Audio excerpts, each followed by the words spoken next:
పెద్దిరెడ్డి పరిస్థితి ఇప్పుడు అసలు క్రైసిస్లో పడింది. సుదీర్ఘకాలం పాటు పెద్దిరెడ్డి అక్కడ గెలుస్తూ వచ్చారు సొంత నియోజకవర్గంలో. అయితే అక్కడ ఒక రకంగా ఇంతకుముందు కూడా నేను చెప్పాను, ఆయన సొంత ఊళ్ళల్లో మనిషి తిరగడానికి, అంటే వేరే పార్టీ వాళ్ళు తిరగడానికి కూడా అంగీకరించరు. ప్రజారాజ్యం పార్టీ పెట్టినటువంటి సందర్భంలో ఒక టైలర్ ఓ జెండా అక్కడ ఆరేసినందుకు షాపును తగలబెట్టేసినటువంటి పరిస్థితి, వెళ్ళినటువంటి వాళ్ళని పోలీస్ స్టేషన్లో దాకా వెళ్ళి కొట్టినటువంటి పరిస్థితి నేను ఇంతకుముందు చాలాసార్లు చెప్పా అంశం. పెద్దిరెడ్డి దందా అన్నటువంటిది అది కిరణ్ కుమార్ రెడ్డి సీఎంగా ఉన్నటువంటి సందర్భంలో కంట్రోల్ చేయాలనుకున్న గ్రౌండ్ లిమిట్ చేతకాక వర్కౌట్ కాలేదు. ఇప్పుడు కిరణ్ కుమార్ రెడ్డి ఇక్కడే ఉంటున్నారు.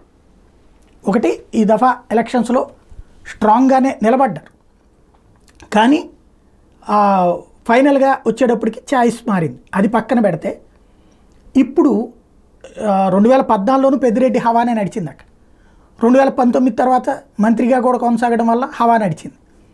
ఇప్పుడు చంద్రబాబు వదిలిపెడతారా, తెలుగుదేశం వాళ్ళు వదిలిపెడతారా?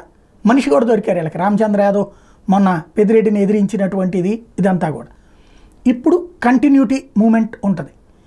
అందులో కుప్పంలో చంద్రబాబుని ఓడించాలన్నటువంటి ఒక ఇది తీసుకుని వెళ్ళారు కాబట్టి ఖచ్చితంగా దెబ్బకొట్టే ప్రయత్నం ఉంటుంది. దానికి సరైనటువంటి బలమైనటువంటి ప్రత్యర్థి దొరికారు కాబట్టి పెద్దిరెడ్డికి ఈ 5 ఏళ్ళు నరకమే కనబడుతుంది.